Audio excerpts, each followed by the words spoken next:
Bienvenidos a este video, donde hablaremos sobre uno de los temas importantes que es acerca del derecho empresarial y comercial, el cual es contratos mercantiles en particular. Las expositoras en este video serán Noelia Abigail Clavijo Leaño, Zulma Flores Vargas y mi persona María Jesús Gutiérrez Delgado. Bueno, yo empezaré explicando acerca del tema y la importancia que tiene el mismo, empezando a hablar acerca de los antecedentes. Bueno, se sabe que en sí los contratos mercantiles son contratos entre privados. ¿Qué quiere decir esto? Que se originaron en Roma y los mismos tienen un alcance tanto personal como industrial. Se puede hacer un énfasis más en el punto industrial, ya que tiene un alcance más comercial en el sentido de que puede especializarse en generar documentos tanto para el ámbito, como lo mencionaba, personal, industrial, generando diferentes recursos para que nosotros podamos comercializar diferentes productos o mercaderías en este caso.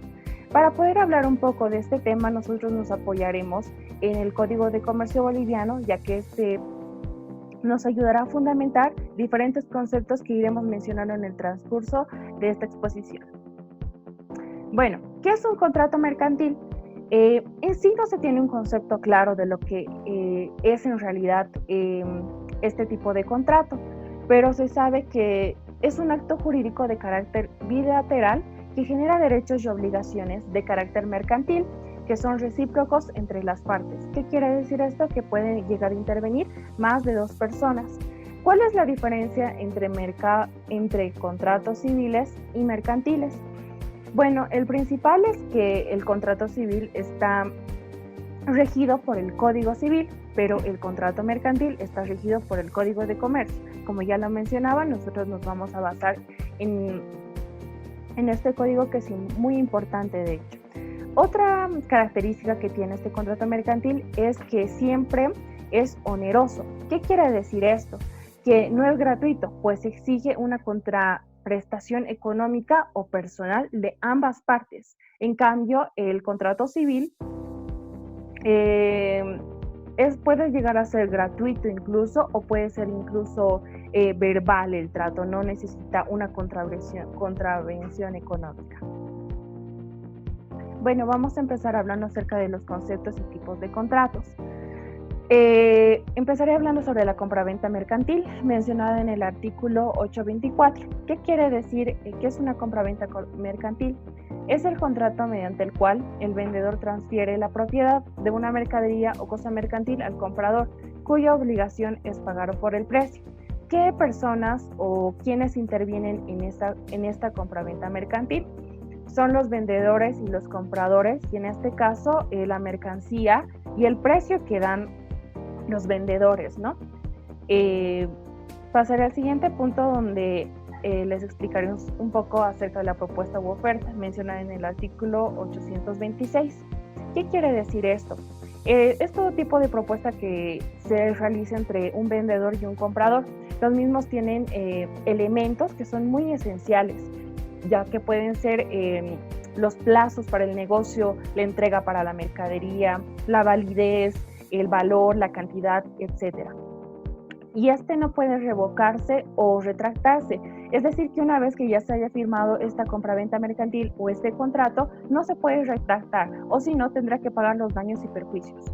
Pasaré al siguiente punto, donde explicaré la oferta al público, mencionada en el artículo 827, donde nos habla acerca de la oferta de mercaderías a través de catálogos y todo tipo de publicidad, y también todo tipo de estantería que usen las personas para exponer sus productos, y los mismos deben estar habilitados para poder brindárselos a aquellas personas que quieran comprarlos.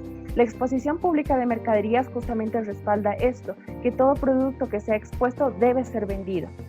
La oferta de venta y pedido, mencionada en el artículo 831, habla sobre el pedido ofrecido por el vendedor. Cuando un comprador está interesado en una mercadería y este vendedor realiza el pedido justamente de lo que el comprador necesita. En este documento o en este contrato se hace la parte del pedido: número, fecha, artículos, detalles, lo que ya les mencionaba también anteriormente. También las clases de venta o los que intervienen en las compras-ventas mercantil son las ventas tanto mayoristas como minoristas y es un trato directamente del consumidor o usuario. Este punto es muy importante ya que habla sobre el contenido de las facturas mencionado en el artículo 832, donde nos habla que debe tener puntos muy importantes y específicos, que es tanto el nombre del comprador como el del vendedor, los detalles, la fecha, el lugar que se va a entregar, la cantidad, el monto en específico de la mercadería y en sí el nombre, ¿no?, de la empresa misma que está realizando la venta. En caso de que haya un error de documento mencionado en el artículo 833, este debe ser reparado o directamente se debe anular la factura, ¿no? En caso de falta de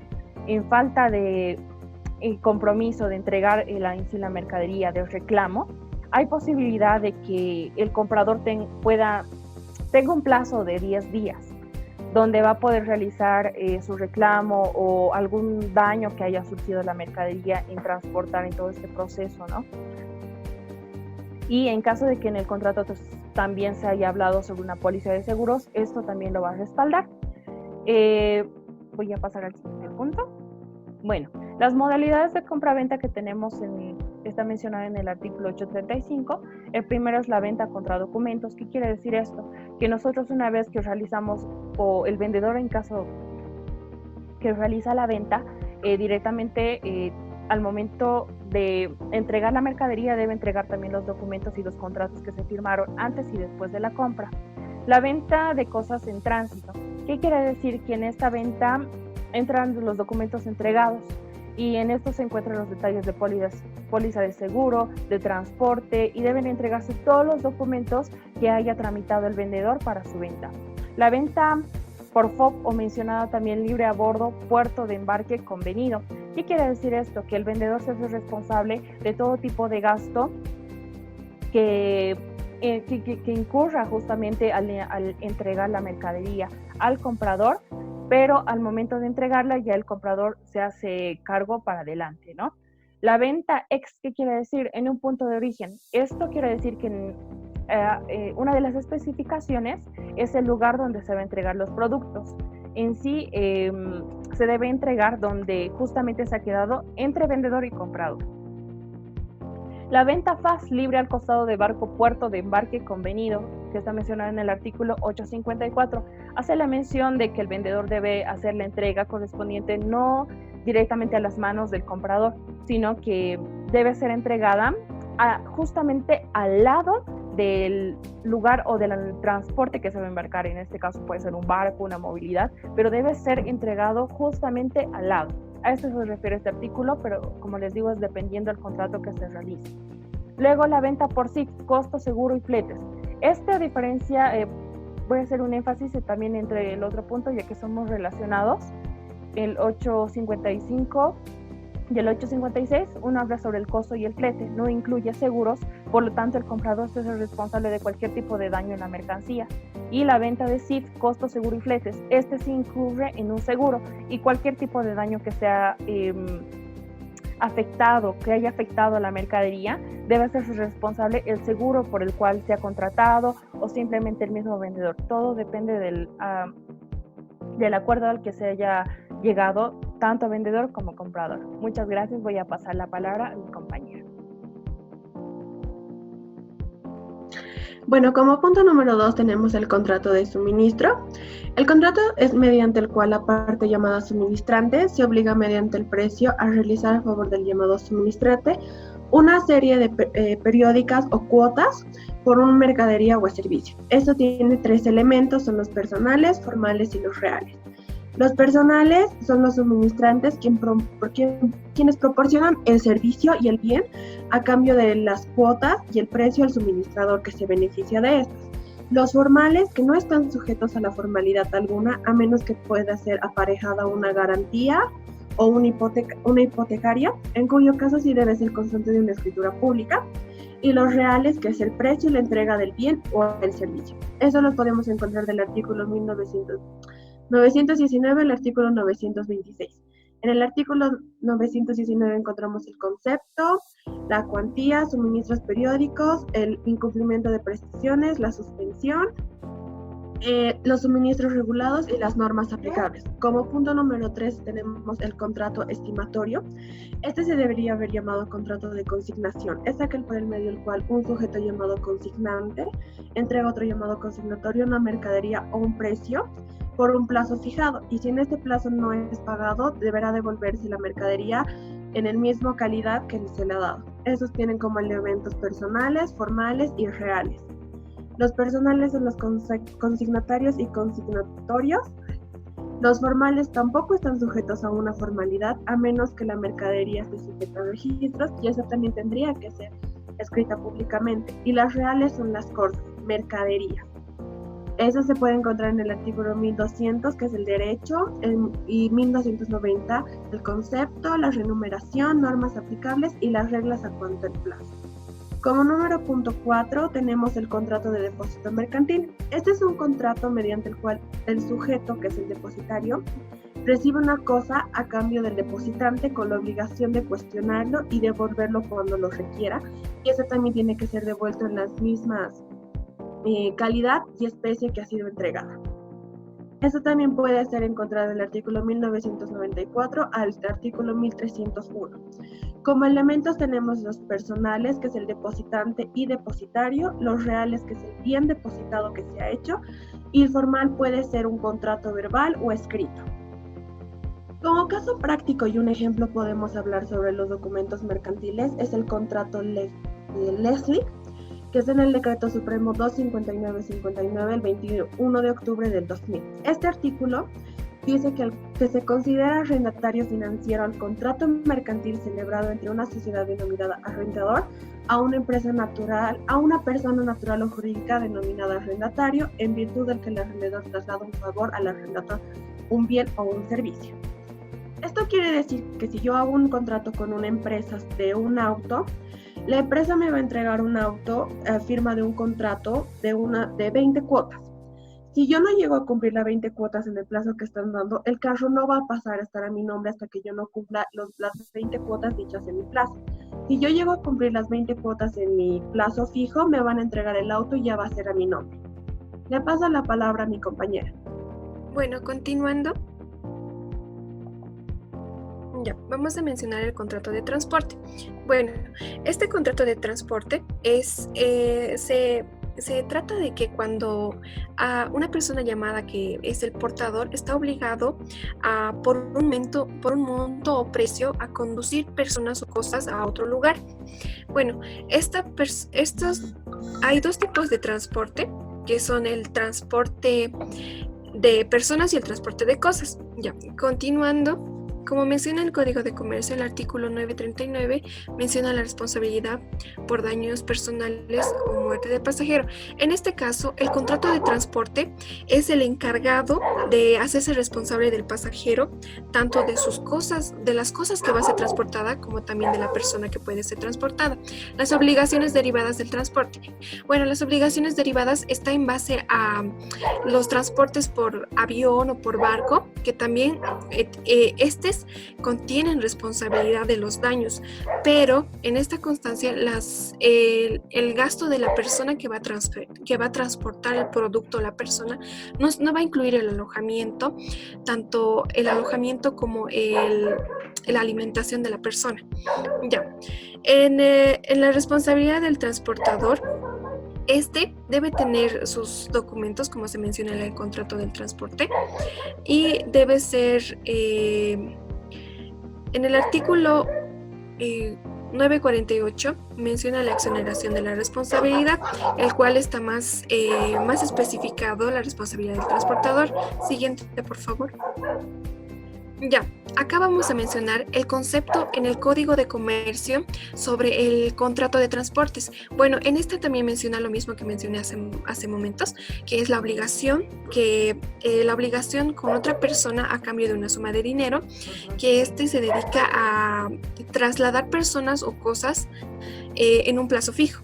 Ya, la autorización y fianza. Bueno, la autorización y fianza es lo que debe tener un transportador. ¿Esto para qué? Para cubrir gastos de perjuicios en las personas que está transportando en las cosas, como también del medio de transporte. Ya, la póliza de seguro de responsabilidad que menciona en el artículo 931 en este caso, la póliza de seguro de responsabilidad puede ser el reemplazo de la autorización de fianza que se encuentra en el artículo 930. Esta póliza de seguro también puede cubrir los gastos de perjuicios, tanto en personas como en el contrato, como respalda el contrato de transporte. Y la caducación de la póliza, que también tiene una fecha limitada. Ya, en el artículo 935 mencionamos las obligaciones de la empresa, de la transportadora, y menciona lo siguiente. Dice que en el punto 1, deben prestar sus servicios de manera conforme a los términos estipulados en el contrato. Y en el punto 2 dice que las tarifas deben ser aplicadas de manera igual a las condiciones del usuario. En el punto número 3 menciona que el transporte en las condiciones de plazos pactados debe cumplirlos de manera que se cumpla, debe cumplirlos de manera en el contrato. Ya. En el punto 4 el contrato de transporte también debe responder por los daños, tanto de la persona que va a transportar cosas o a la persona, y también del móvil que se va a utilizar. En el punto 5 debe ser que no debe negarse a recibir pasajeros, en este punto las empresas transportadoras, y también si es que esa persona a las oficinas principales o sucursales, debe tener disponibilidad de organizarse bien los pasajeros. Siguiente, por favor. Ya, el contrato de hospedaje. Bueno, en este contrato de hospedaje es cuando una persona es albergada mediante una retribución. Ya, hay dos tipos de modalidades en este contrato, que es el tácito y el expreso. El tácito es cuando el huésped solicita un alojamiento, pero este está establecido por la autorización. Este tiene autorización para hacer para hacer hospedajes, como hacer un hotel o algo así. Y el expreso es cuando el dueño, la persona, no tiene una empresa, un establecimiento que esté autorizado para hospedar personas, pero mediante un contrato o una politización entre partes pueden quedar de acuerdo en cómo fijar sus derechos y obligaciones en este contrato de hospedaje. Los elementos personales.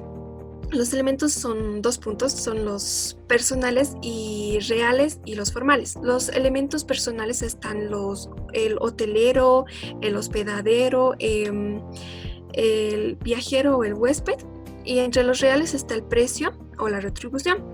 Y entre los formales, bueno, no existe una forma específica de ellos, pero está ahí.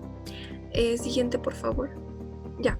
En el contrato, bueno, en el otro tipo de contrato que se encuentra es el de agencia, que se encuentra en el Código de Comercio también, y está en el artículo 1248 hasta el artículo 1259.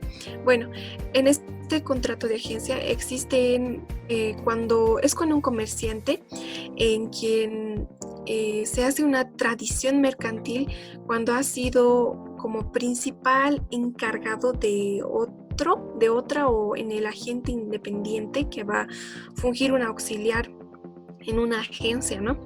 Ya, este tiene como elemento 3 puntos, que es los personales, los objetivos y los formales.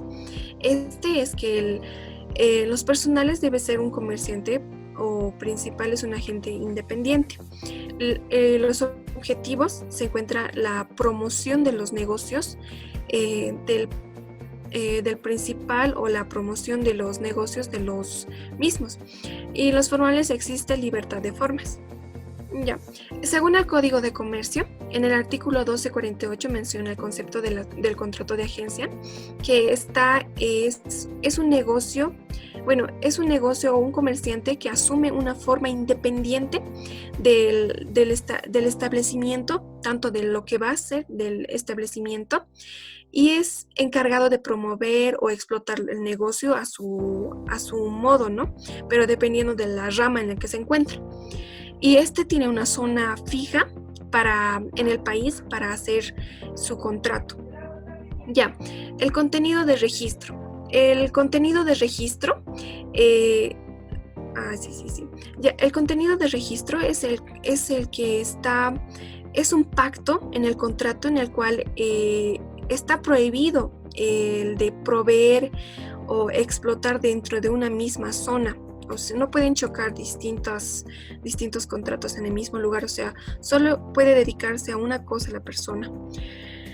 En el siguiente artículo, que es el 553, bueno, los términos de exigir la remuneración. Bueno, en este caso, el contrato muestra detalladamente los términos que se van a exigir mediante la remuneración, los gastos y todo eso en este contrato de la agencia, ¿no?